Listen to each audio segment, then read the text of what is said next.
प्रिय छात्रों, आप सभी का हार्दिक स्वागत है। बोर्ड परीक्षा 2024 में अच्छे प्रदर्शन के लिए क्या और कितना पढ़ना आवश्यक है, इस वीडियो में हम इसी की चर्चा करेंगे।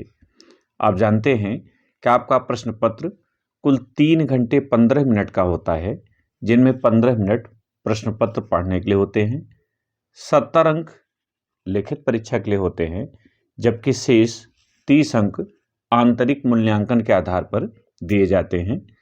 आपका प्रश्न पत्र 2 खंडों में बटा होता है, खंड अ और खंड ब। खंड अ में 20 बहुविकल्पीय प्रश्न होते हैं और प्रत्येक 1 अंक का होता है, जिसके लिए 20 अंक निर्धारित हैं, जबकि खंड ब में 50 अंकों के वर्णनात्मक प्रश्न होते हैं। क्या आएगा और क्या आपको पढ़ना है, इसको देखें। खंड अ में जो 20 बहुविकल्पीय प्रश्न हैं 20 अंकों के, वे किन किन क्षेत्रों से पूछे जाएंगे? तो पहला, हिंदी गद्य के विकास का संक्षिप्त परिचय।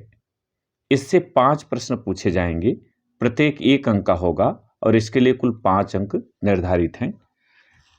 शुक्ल युग और शुक्लोत्तर युग, 2 युग आपके पाठ्यक्रम में हैं। शेष भारतेंदु और द्विवेदी कक्षा 9 के पाठ्यक्रम में थे।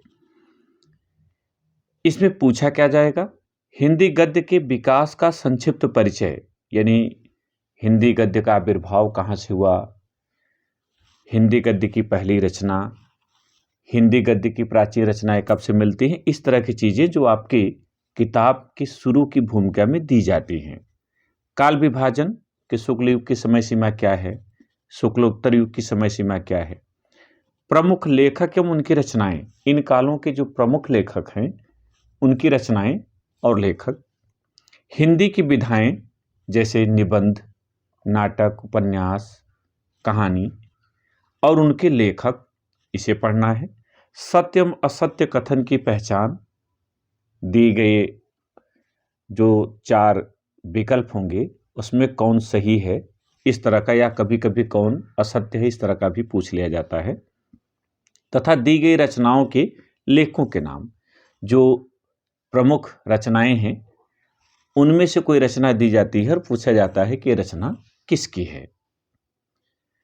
प्रश्न संख्या 2, हिंदी पद्य के विकास का संक्षिप्त परिचय, यानी हिंदी काव्य साहित्य से संबंधित है। इसमें भी 5 प्रश्न होंगे, प्रत्येक 1 अंक का, 5 अंक इसके लिए भी निर्धारित है। और रीतकाल और आधुनिक काल, 2 काल काव्य में आपके पाठ्यक्रम में है।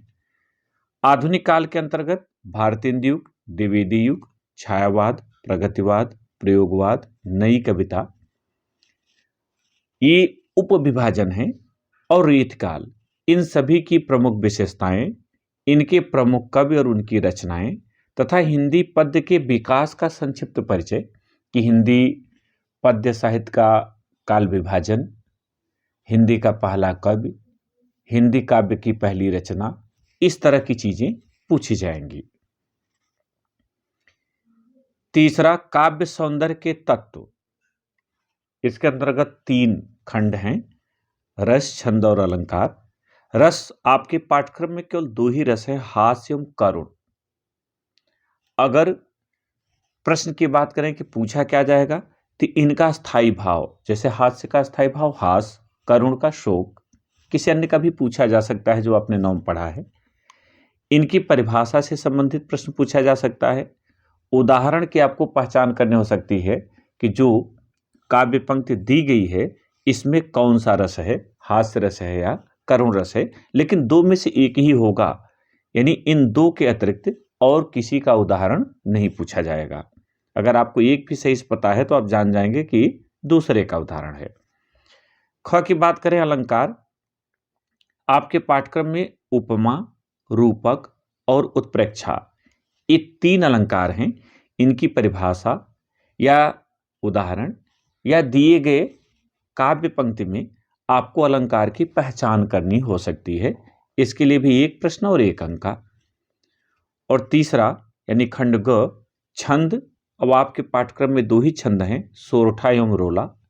इससे संबंधित भी प्रश्न 1 आएगा, 1 अंक का। इनकी परिभाषा, मात्रा गणना, जैसे सोरठा के पहले और तीसरे चरण में कितनी मात्राएं होती हैं, या रोला के दूसरे और चौथे चरण में कितनी मात्राएं होती हैं। इस तरह के प्रश्न बनाए जा सकते हैं। तो आपको ये चीज जानना है, या जो उदाहरण दिया गया है वो सोरठा का है या रोला का, ये आपको पहचानना होगा। और ये सभी बहुविकल्पी होंगे, वहां 4 विकल्प होंगे, सही वाले को आपको चुनना है और अपने OMR शीट में उसे रंगना है। हिंदी व्याकरण के अंतर्गत 3 प्रश्न पूछे जाएंगे, 1-1 अंक के, कुल 3 अंक के, जिसमें पहला है उपसर्ग अ, अन, अधि, अप, अनु, उप, सह, निर, अभि, परि और शु। इतने उपसर्ग आपके पाठ्यक्रम हैं। दिए गए शब्दों में उपसर्ग की पहचान पूछी जाएगी, यानी कोई शब्द दिया जाएगा तो पूछा जाएगा इसमें कौन सा उपसर्ग है, सही विकल्प चुनना होगा। या पूछ लिया कि अधि उपसर्ग किसमें लगा है, जो शब्द दिए गए हैं तो जिसमें अधि लगा है उसे आपको चुनना होगा। इस तरह का प्रश्न इससे पूछा जाएगा। खंड ख, समास आपके पाठ्यक्रम में द्वंद्व, द्विगु, कर्मधारय और बहुब्रीहि, ये 4 हैं। तो दिए गए पद में समास की पहचान करना हो सकता है, यानी सामासिक पद होगा, पूछा जाएगा इसमें कौन सा समास है, यानी किस समास का उदाहरण है। अथवा समास विग्रह पूछा जा सकता है कि कोई सामासिक पद दिया है, उसका विग्रह पूछ लिया है और दिए गए 4 विकल्पों में से सही विग्रह आपको चुनना होगा, ये भी 1 अंक का है। और तीसरा तद्भव तत्सम शब्द एवं पर्यायवाची शब्द, इन दोनों में से कोई एक ही पूछा जाएगा। किसी तद्भव का तत्सम रूप या तत्सम का तद्भव रूप या किसी शब्द का पर्याय दिए गए विकल्पों में से चुनने के लिए आपको कहा जाएगा। संस्कृत व्याकरण 1 अंक का 1 प्रश्न आएगा कुल, और व्याकरण में आपके पाठ्यक्रम में है तद और युष्मद। विभक्ति एवं पहचान की पहचान करने के लिए पूछा जाता है, नहीं पूछ लिया कि तद पुल्लिंग का द्वितीय विभक्ति बहुवचन का रूप होगा, नीचे विकल्प दिया हुआ है, या दे दिया कि द्वितीय और बहुवचन का रूप कौन सा है और आप दिए गए में से चुनते हैं कि किस में है। तो इन दोनों रूपों को आप तैयार कर लें। छठा वाक्य का स्वरूप, ये नया आपके पाठ्यक्रम में जुड़ा है, 1 अंक का यह भी पूछा जाएगा। वाक्य की परिभाषा आपको पढ़नी है, वाक्य के तत्व जानने हैं, वाक्य के अंग जैसे उद्देश्य और विधेय, और वाक्य भेद। वाक्य भेद 2 तरह के हैं। रचना के आधार पर वाक्य 3 भेद होते हैं, सरल वाक्य, संयुक्त वाक्य और मिश्रित वाक्य। जबकि अर्थ के आधार पर वाक्य के 8 भेद होते हैं, साधारण वाक्य, प्रश्नवाचक वाक्य, विस्मयादिबोधक वाक्य, निषेधात्मक वाक्य, इच्छार्थक वाक्य, संदेहार्थक वाक्य, आज्ञार्थक वाक्य और संकेतार्थक वाक्य। पूछा क्या जाता है, प्राय दिए गए वाक्य का रूप पूछा जाता है कि किस प्रकार का वाक्य है, यानी सरल वाक्य है, संयुक्त वाक्य है या प्रश्नवाचक है, किस तरह का वाक्य है, यही प्रायः पूछा जाता है। एक वाक्य दे दिया जाएगा और पूछा जाएगा किस प्रकार का वाक्य है, तो दिए गए विकल्पों में आपको चुनना होगा। 7वां वाच्य, यह भी इस साल आपके पाठ्यक्रम में आया है। प्रयोग और वाच्य परिवर्तन से संबंधित 1 अंक का 1 प्रश्न पूछा जाएगा। तो वाच्य की परिभाषा आप जानें, उसके भेद 3 भेद होते हैं, कर्तृवाच्य, कर्मवाच्य, भाववाच्य, ये 3 भेद होते हैं। तो इसके अंतर्गत वाच्य परिवर्तन पूछा जा सकता है कि कर्तृवाच्य का वाक्य है उसे कर्मवाच्य में बदलिए, भाववाच्य में बदलिए, या वाच्य का रूप दिया रहेगा, अब पूछेगा एक कौन सा वाच्य है। एक वाच्य दे दिया कि मुझसे चला नहीं जाता, अब पूछा है कौन सा वाच्य है, तो भाववाच्य होगा। इस तरह की चीजें आपको वहां चुननी होंगी। बहुविकल्पी के अंतर्गत 8वां पद परिचय, यह भी नया है आपके लिए। इसमें विकारी एवं अविकारी शब्द पूछे जाएंगे और उनमें से केवल 1 प्रश्न आएगा 1 अंक का। विकारी के अंतर्गत संज्ञा, सर्वनाम, विशेषण और क्रिया, जबकि अविकारी के अंतर्गत क्रिया विशेषण, संबंध बोधक, समुच्चय बोधक और विस्मयादि बोधक पूछे जाएंगे। साथ ही निपात भी आपके पाठ्यक्रम में है, यानी ये शब्द भेद हैं और इनका एक दूसरे से क्या संबंध है, ये सारी चीजें इसके अंतर्गत आएंगी। पूछा क्या जाता है, इसके अंतर्गत उपयुक्त शब्द भेदों की परिभाषा और उन पर आधारित वाक्यों की पहचान से संबंधित सामग्री का अध्ययन आपको करना है।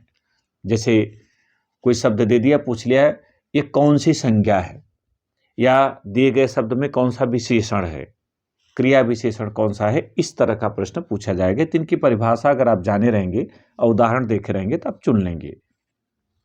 तो ये तो रहा 20 प्रश्न का पाठ्यक्रम जो बहुविकल्पी है, जिसका उत्तर आपको OMR शीट में रंग कर देना है।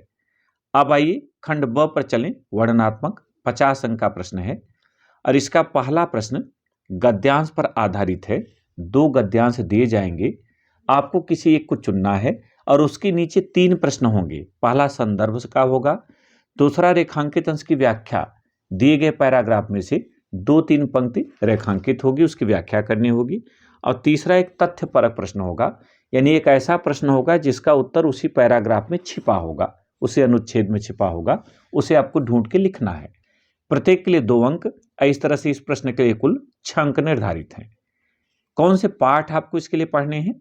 तो 50% अगर पाठ्यक्रम आपने देखा है तो आपको समस्या होने वाली नहीं है, क्योंकि प्रारंभ के 50% से 1 और बाद के 50% से 1 पूछे जाने की परंपरा है। तो मित्रता देख लें आचार्य रामचंद्र शुक्ल का, ममता जयशंकर प्रसाद, भारतीय संस्कृत डॉक्टर राजेंद्र प्रसाद, अजंता भागवत शरण उपाध्याय। अपने पाठ्य पुस्तक में इन पाठों को एक सरसरी तौर पर पढ़ें और इनके पीछे, हर पाठ के पीछे जो प्रश्न दिए गए हैं उनको हल करें। ऐसा करके आप अच्छा प्रदर्शन कर सकते हैं। दूसरा प्रश्न पद्यांश पर आधारित है। 2 पद्यांश दिए जाएंगे और प्रत्येक के नीचे 3 प्रश्न होंगे। किसी एक को आपको चुनना होगा और उसमें भी ये 3 प्रश्न हैं। संदर्भ, रेखांकित अंश की व्याख्या, यानी 1 या 2 पंक्ति, 3 पंक्ति रेखांकित होगी काव्य की, और एक तथ्यपरक प्रश्न यहाँ भी होगा कि इसका उत्तर उसी पर छिपा होगा या रसछंद अलंकार से संबंधित भी हो सकता है। यहाँ भी प्रत्येक के लिए 2 अंक, तो 6 अंक का ये प्रश्न है। यहाँ कौन सी कविताएं आप देख लें तो सूरदास का पद, तुलसीदास धनुषभंग और वनपथ पर, रसखान के सवैये, बिहारी भक्ति एवं श्रृंगार, रामनेश त्रिपाठी स्वदेश प्रेम, माखनलाल चतुर्वेदी पुष्प की अभिलाषा और जवानी, और सुभद्रा कुमारी चौहान झांसी की रानी की समाधि पर। ये ऐसी कविताएं हैं कि इनमें हर साल हर सेट में कोई न कोई एक पूछा ही जाता है। चूंकि 13 पाठ आपके पास है, पाठ ज़्यादा हैं, अगर बहुत कम आप पढ़ के जाएंगे तो हो सकता है कि पढ़े हुए में से न आए और आपको उत्तर देने में दिक्कत हो। तो इन कविताओं के पीछे जो प्रश्न पूछे गए हैं उनका एक बार अभ्यास कर लें, इन कविताओं को पढ़ लें, इनका सारांश जान लें, तो आप उत्तर बड़े आराम से कर सकते हैं। प्रश्न संख्या 3, संस्कृत गद्यांश का संदर्भ सहित हिंदी में अनुवाद, यानी हिंदी में जो संस्कृत खंड है वहां से 2 गद्यांश आएंगे। किसी एक को आपको चुनना होगा, उनका संकेत, संदर्भ और हिंदी में अनुवाद लिखना होगा। 2 अंक संदर्भ के लिए, 3 अंक अनुवाद के लिए। इस तरह से कुल 5 अंक इसके लिए निर्धारित हैं। आपको वाराणसी, बीरह बीरेण पूज्यते, देशभक्त चंद्रशेखर, भारतीय संस्कृति है, इन पाठों को एक सरसरी तौर पर देख लेना चाहिए, क्योंकि यहां से एक मिल ही जाता है। चौथा प्रश्न संस्कृत पद्यांश यानी श्लोक के संदर्भ सहित हिंदी अनुवाद से संबंधित है, यह भी 5 अंक का है। अनुयुक्त विलासा और जीवन सूत्राणि 2 आपके यहां श्लोक के पाठ है, यहां से एक जरूर आपको मिल जाएगा। इसके अलावा जो गद्य के पाठ हैं उनमें भी 1-1, 2-2 श्लोक हैं, कभी कभी वो भी पूछे जाते हैं, लेकिन वो अथवा में रहते हैं।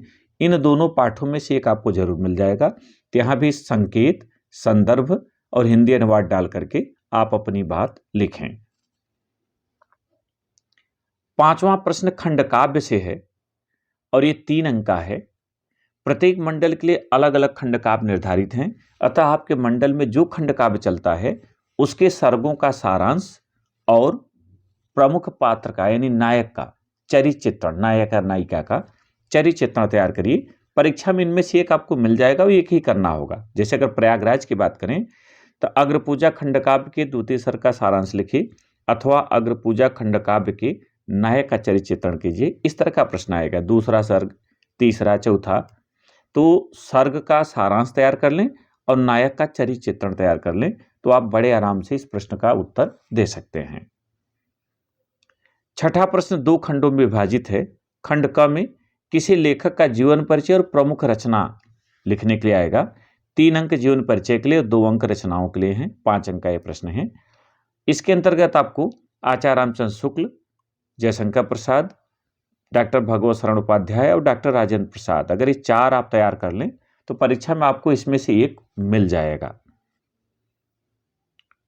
छठे का जो खंड ख है उसमें किसी कवि का जीवन परिचय और रचना आपको लिखना होगा। यहाँ प्रमुख रचनाएं ही लिखनी होती हैं 2-3, आपको बहुत विस्तार में जाना नहीं होता है। इसके लिए भी 5 अंक निर्धारित हैं। पाठ अधिक हैं इसलिए 4-5 कम से कम तैयार करके जाएं, जैसे सूरदास, तुलसीदास, रसखान, महादेवी वर्मा, मैथिलीशरण गुप्त, सुमित्रानंदन पंत। इनका जीवन परिचय यानी जन्म, मृत्यु, माता पिता, शिक्षा दीक्षा ये देना है 5-7 पंक्तियों में आपको। फिर रचनाएं 2 पंक्तियों में आपको उसे दे देना है। इतना अगर आप लिखते हैं तो आपको पूरे अंक दिए जाएंगे, अंक काटे नहीं जाएंगे। 7वां प्रश्न संस्कृत खंड से कंठस्थ एक श्लोक के लेखन का है जो प्रश्न पत्र में नहीं आया हो। तो प्रश्न पत्र में 2 श्लोक आएंगे, इसलिए आप 3 श्लोक पढ़िएगा ताकि अगर परीक्षा में 2 आ जाएं तो 1 बचा रहे और उसे आप साफ अक्षरों में पाई मात्रा बिंदी का ध्यान रखते हुए लिख दें तो पूरे 2 अंक मिल जाएंगे, अंक नहीं काटे जाते।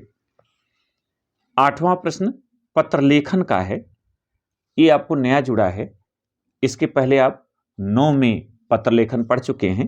ये 4 अंक का आएगा और जो मुख्य पत्र हैं वो छात्रवृत्ति, शुल्क मुक्ति, निमंत्रण पत्र, अवकाश हेतु पत्र और साफ सफाई के लिए पत्र। इन पत्रों को जरूर देख लीजिएगा।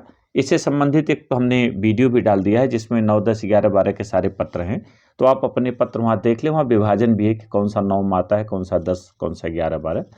तो इनको आप जरूर तैयार करें। 4 अंक के हैं और जब तैयार रहेगा तभी आप अच्छा लिख पाएंगे, अपने से जोड़ने में आपको सुविधा होगी। प्रश्न संख्या जो 9 है वो संस्कृत खंड के पाठों पर आधारित 2 अति लघु उत्तरीय प्रश्नों का संस्कृत में उत्तर लिखने से संबंधित है। प्रत्येक के लिए 2 अंक, इसलिए 4 अंक का है। कौन से पाठ ज्यादा महत्वपूर्ण है? तो वाराणसी, वीरः वीरेण पूज्यते, देशभक्त चंद्रशेखर, भारतीय संस्कृति और जीवन सूत्राण। इन पाठों के पीछे जो प्रश्न दिए गए हैं उनका उत्तर देख लें। संस्कृत में उत्तर लिखते समय बहुत विस्तारित आपको नहीं करना है। यहां आपको ये ध्यान रखना है कि जब भी आप उत्तर लिखें तो जो प्रश्न वाला शब्द है उसे हटा दें और वहां जो उत्तर है उसकी सही विभक्ति लगाकर रख दें, शेष पूरा वाक्य वही उतर जाता है। अंतिम जो 10वां प्रश्न है ये निबंध से संबंधित है। 7 अंक का ये प्रश्न है और परंपरागत निबंध अगर आप तैयार रखे हैं तो कोई न कोई मिल जाएगा, जैसे पर्यावरण प्रदूषण, विज्ञान वरदान या अभिशाप, स्वदेश प्रेम, छात्र और अनुशासन, जनसंख्या की समस्या, मेरा प्रिय कवि या साहित्यकार। ये ऐसे निबंध के विषय हैं जो प्रायः रिपीट होते रहते हैं, बार बार आते रहते हैं और आपको बहुत बड़ा निबंध नहीं लिखना है। रूपरेखा दे करके 2.5 पृष्ठ में अपनी बात कर देनी है तो आपको अच्छे अंक मिल जाएंगे। मुझे उम्मीद है कि आपने पाठ्य सामग्री को अच्छी तरह समझ लिया होगा और परीक्षा में आप अच्छे प्रदर्शन कर सकेंगे। हमारी शुभकामनाएं। बहुत बहुत धन्यवाद।